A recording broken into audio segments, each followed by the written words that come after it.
ഒരു യാത്രയാണ്. പല കാഴ്ചകളും കാണാം. ഓക്കെ, ആലപ്പുഴ ബീച്ചിലേക്ക് വന്നേക്കാണ്. കടൽ തീരം. രാവിലെ ഭയങ്കര ആളാണ്. രാവിലെ തൊട്ടേ ഭയങ്കര ആൾ തിരക്കാണ്. ഇതാണ് ആലപ്പുഴ ബീച്ച്. തിര ഇങ്ങനെ അടിയിച്ച് കയറി വന്നുകൊണ്ടിരിക്കുകയാണ്. ഇത്ര മനോഹരമായ കാഴ്ചകൾ. ഇതൊക്കെ നമ്മൾ കണ്ട് ഇതൊക്കെ നമ്മളെ മനസ്സിൽ ഇതൊക്കെ ഇങ്ങനെ സംഗ്രഹിക്കണം. കാരണം ജീവിതത്തിൽ ഇങ്ങനെയുള്ള നല്ല കാര്യങ്ങളൊക്കെ ചെയ്താൽ മനസ്സിനൊക്കെ ഒരു അല്പം സമാധാനവും സന്തോഷവും ആശ്വാസവും കിട്ടുമല്ലോ. അപ്പം നല്ല കാര്യങ്ങളൊക്കെ നമ്മളിങ്ങനെ കാണണം.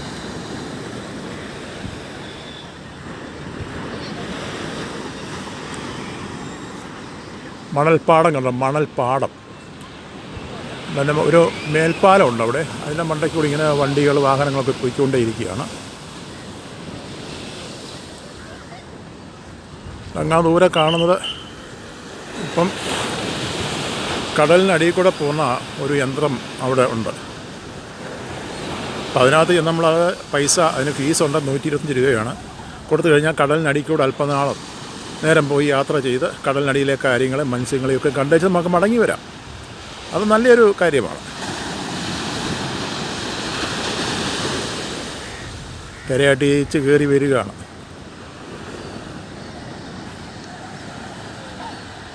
ഇത് കടൽപ്പാലത്തിൻ്റെ ഗേഡറുകളാണ് നിൽക്കുന്നത്. അതൊക്കെ പഴയ കാലങ്ങളുണ്ടായിരുന്നു. അതൊക്കെ നഷ്ടപ്പെട്ടു പോയി.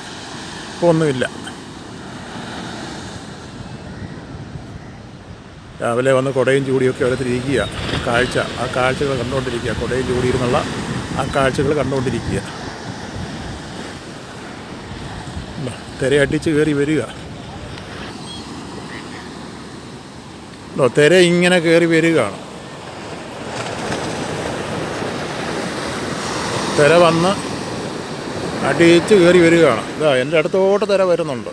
പക്ഷെ എനിക്ക് അല്പം കൂടെ താഴോട്ട് ഇറങ്ങിപ്പോകാൻ വയ്യ. കാരണം തിര കയറി അടിച്ച് വന്നു കഴിഞ്ഞാൽ വെള്ളം എന്നെ മൂടിക്കളി. എനിക്ക് മടങ്ങി ഓടാൻ വയ്യ. കാലിന് അല്പം പ്രശ്നമുള്ളതുകൊണ്ട് ഓടത്തില്ല. എങ്കിലും ഈ ഒരു ആഗ്രഹം കൊണ്ടാണ് ഇവിടെ വളർന്നു വന്നത്.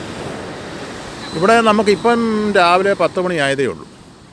അതേ സമയത്ത് ഒരു 4 മണിയൊക്കെ ആയിട്ട് വരാമെങ്കിൽ നല്ലൊരു കാലാവസ്ഥയായിരിക്കും. ശരീരത്തിനും ഒക്കെ നല്ല ഒരു കുളിർമ പകരും. ഇപ്പം എന്ന് പറഞ്ഞാൽ നല്ല ചൂടാണ്. വെയിലിൻ്റെ കാഠിന്യമാണ്. ചൂട് അങ്ങോട്ട് ആരംഭിച്ചു. എങ്കിലും ഒത്തിരി ആളുകളുണ്ട് ഇവിടെ. വന്നുകൊണ്ടേ ഇരിക്കുകയാണ്. ഇപ്പോഴും ആളുകൾ വന്നുകൊണ്ടേ ഇരിക്കുകയാണ്.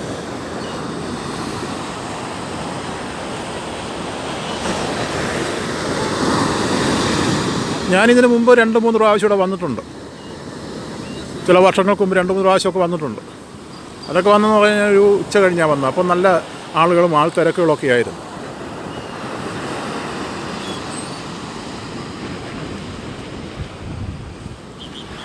Okay, thanks. ഹായ്.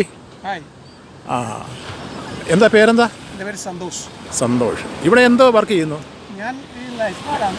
10-16 വർഷമായിട്ട് ആലപ്പുഴ ബീച്ചിൽ ടൂറിസം ഡിപ്പാർട്ട്മെൻറ്റ് ലൈഫ് ഗാർഡായിട്ട് വർക്ക് ചെയ്യുന്നു. ടൂറിസം ഡിപ്പാർട്ട്മെൻറ്റിലെ. അത് ശരി. അപ്പോൾ ഇവിടെ ഒരു ദിവസം ഒത്തിരി ആളുകൾ വരുന്നുണ്ടല്ലേ? ഈ വർക്കിംഗ് ഡേയിൽ ഇച്ചിരി ആൾ കുറവാണ്. എന്നാൽ ഇപ്പോൾ ഇത് ക്രിസ്മസിനോടനുബന്ധിച്ച് ന്യൂ ഇയറിനോടനുബന്ധിച്ച് 10-13 ദിവസത്തോളം നല്ല തിരക്കാണ്. ഈസ്റ്റ് ഫെസ്റ്റിവൽ അപ്പുറത്തെ സ്റ്റേജിൽ നടക്കുന്നുണ്ട്. എല്ലാ ദിവസവും വൈകുന്നേരം രാത്രി ഒരു 9-10 മണി വരെയുള്ള അവിടെ പരിപാടിയുണ്ട്. പിന്നെ ഇത് അക്വേറിയം. ഇത് അക്വേറിയം എന്ന് പറയുന്ന ഒരു സംഭവമുണ്ട്. അതിപ്പം ഒരു മാസത്തേക്കാണ് ഇത് വെച്ചിരിക്കുന്നത്. ഡിസംബർ 15-ാം തീയതി എന്ന് പറഞ്ഞിട്ട് 20 തുടങ്ങിയപ്പോൾ അടുത്ത മാസം എന്ന് വെച്ചാൽ ജനുവരി 23-21 വരെ എങ്ങാണ്ടുണ്ടെന്ന് പറയുന്നത്. അതിന് ഭയങ്കരമായുള്ള ആളാണ്. ഭയങ്കര തിരക്കാണ്. അപ്പോൾ ശരി, കണ്ടതിൽ വളരെ സന്തോഷം. Okay, thanks. ഓക്കെ. ചേച്ചിയുടെ പേരെന്താ? ജോളി. ഇവിടെ അടുത്താണ് താമസിക്കുന്നത്? 30 രൂപ പോയിൻ്റ്. അപ്പം ദിവസം പോയി വരിക. അപ്പോൾ ഇവിടെ ഈ ജോലിയിൽ പ്രവേശിച്ചിട്ട് എത്ര നാളായി? 19 വർഷം. അപ്പോൾ ഇത് നമ്മൾ സർക്കാരിൽ നിന്നുള്ള ശമ്പളമാണോ അതോ ടൂറിസ്റ്റ്? കുടുംബശ്രീ. ഓ, 3 മാസം ശമ്പളം കിട്ടുന്നില്ല.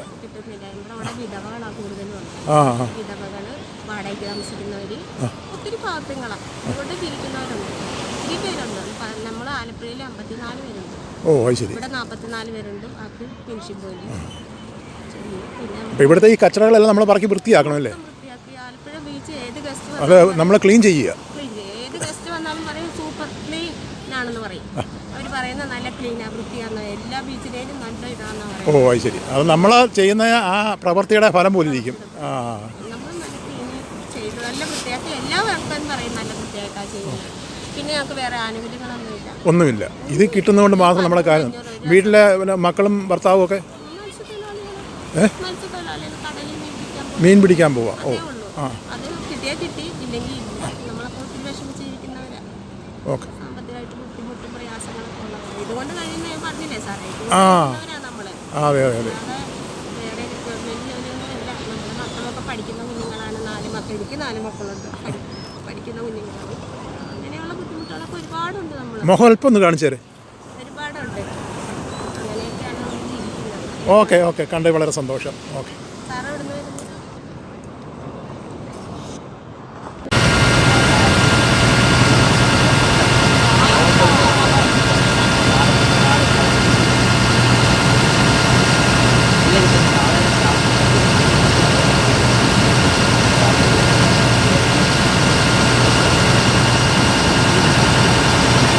ആലപ്പുഴയിൽ നിന്ന് കോട്ടയത്തേക്ക് ബോട്ടിൽ യാത്രയാണ്.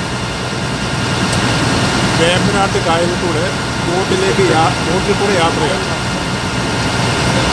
ഓക്കെ, നമ്മളൊക്കെ ഇത് കേട്ടിട്ടേ ഉള്ളൂ, പക്ഷേ ഇത് നമ്മൾ നേരിലൊന്ന് കാണണം. 10,000-കണക്കിന് ബോട്ടുകളാണ് ഈ വേമ്പനാട്ട് കായലിൽ കൂടെ സഞ്ചരിക്കുന്നത്. ഇത് AC ഇട്ടതാണ്. AC ഉള്ളത് അല്ലാത്തതൊക്കെ ആയിട്ട് 10,000-കണക്കിന് ബോട്ടുകൾ സഞ്ചരിക്കുന്ന ഒരു കായലാണ്.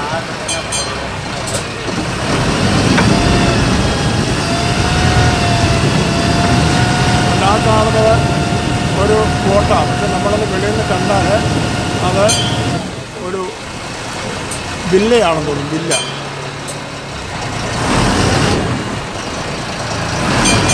ഇവിടെ ആളിനെ കയറ്റാൻ വേണ്ടി ഇവിടെ ജെട്ടിയിൽ നിർത്തിയ വീണ്ടും അത് അവിടുന്ന് യാത്രയായി. ഒരു നല്ല കാഴ്ചയില്ല. നമ്മളൊക്കെ നമ്മുടെ നാട്ടിലിരുന്ന് ഇതൊക്കെ ഇങ്ങനെ കേട്ട് കഴിയുകയുള്ളൂ. പക്ഷേ ഇത് ഇപ്പോൾ നേരിട്ട് കാണാനുള്ള ഒരു ഭാഗ്യമുണ്ടായി.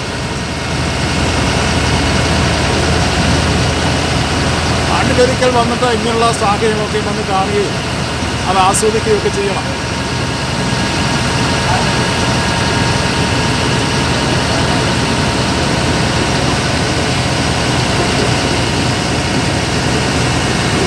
ആ കാണുന്നതും നമ്മൾ ഒറ്റ നോട്ടത്തിൽ അത് വീടാണെന്ന് തോന്നും, പക്ഷേ വീടല്ലത്.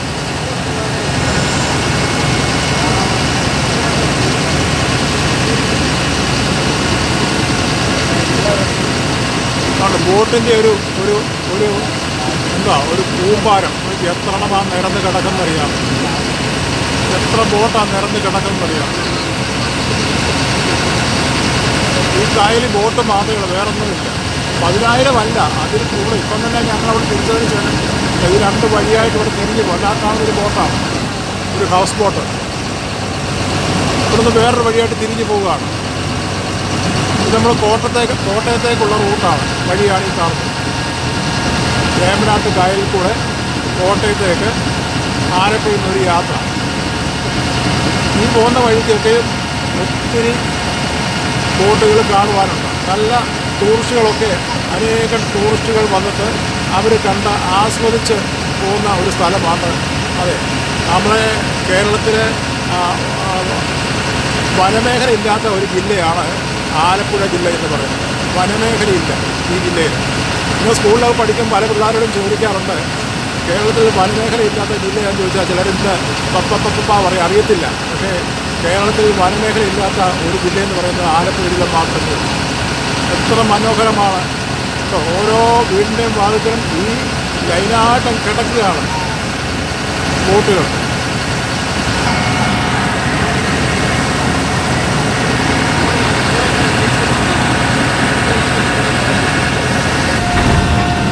ബസ് നിർത്തുമ്പം അവർ ഇത് വന്ന് ഒരു ജെട്ടിയിൽ വന്ന് നിർത്തുകയാണ്. ആൾ കയറ്റാൻ വരും, ആൾ കയറാൻ വേണ്ടിയിട്ട് ഒരു ജെട്ടിയിൽ നിർത്തുകയാണ് ആൾ കയറാൻ വേണ്ടി. അവിടെ ആ ബോട്ട് അത് അടുപ്പിച്ച് അവിടെ കുറ്റിയിൽ അത് കയർ വെച്ച് വടം വെച്ചത് കെട്ടുക. എത്തിക്കഴിഞ്ഞ് ആൾ കയറാൻ വേണ്ടിയാണ്. അപ്പോൾ ആൾ ഇറങ്ങുന്നു, ആൾ കയറുന്നു, ഒരാൾ ഇറങ്ങാൻ ആളിനെ ഇറങ്ങാൻ വേണ്ടിയാണ് ഈ വണ്ടിയെല്ലാം ബോട്ട് ഇവിടെ നിർത്തിയത്. അപ്പോൾ ആ വാളിറങ്ങിക്കഴിഞ്ഞും ബോട്ട് വീണ്ടും ഇവിടുന്ന് യാത്രയായി. മുന്നേ കാണുന്നൊരു വീടാണ്. ഈ കായലിൻ്റെ തീരങ്ങളിലെല്ലാം ഇങ്ങനെ വീടുകൾ, താമസക്കാരാണ്. അങ്ങ് വിടാതെ അങ്ങ് ഓരോ വീടുകൾ ഇവിടെ പണിതേക്കാണ്. നമ്മൾ കണക്കൂട്ടിക്ക്. പക്ഷേ നമുക്കൊരു കാര്യമുണ്ട്, ഇവിടെ മഴക്കാലമായി കഴിഞ്ഞാൽ വളരെ ബുദ്ധിമുട്ടാണ്, വെള്ളത്തിൻ്റെ വലിയ ശല്യമാണ്. മഴക്കാലം വന്നു കഴിഞ്ഞാൽ ഇപ്പോൾ ഇവിടെ സുഖമാണ്, നല്ല കാറ്റും നല്ല കുളിർമയൊക്കെ ഉണ്ട്. മഴക്കാലം വന്നു കഴിഞ്ഞാൽ ഇവിടെ വളരെ ബുദ്ധിമുട്ടാണ്. ഇവിടെ അന്നേരം ഉണ്ടാകും. കായലിൽ കൂടെ ഒരു യാത്ര, കായലിൽ കൂടെ ഒരു യാത്ര വളരെ വശ്യസുന്ദരമാകുന്ന ഈ കായലിൽ കൂടി നല്ലൊരു യാത്രയ്ക്ക് തയ്യാറെടുത്തു. ഇതിനധികം ചിലവുകളൊന്നുമില്ല. ഈ പറയുന്നൊക്കെ ചിലവൊന്നുമില്ല. നമുക്ക് ആലപ്പുഴയിൽ നിന്ന് കോട്ടയത്തേക്ക് യാത്ര ചെയ്യാൻ വേണ്ടി 28 രൂപയെ ഒരാൾക്ക് ബോട്ടിൽ അത് കൂലിയാകും, ടിക്കറ്റ് ചാർജാകും. അത് കോട്ടയത്ത് നിന്ന് ആലപ്പുഴയ്ക്ക് ബസ്സിൽ പോകണമെങ്കിൽ ഏതാണ്ട് 40 രൂപയോ 60 രൂപയൊക്കെ ആകും. അപ്പം അത്രയ്ക്കും നല്ലതാണ്. അതെ, ആലപ്പുഴയിൽ നിന്ന് കോട്ടയത്തേക്ക് ഒരു യാത്ര.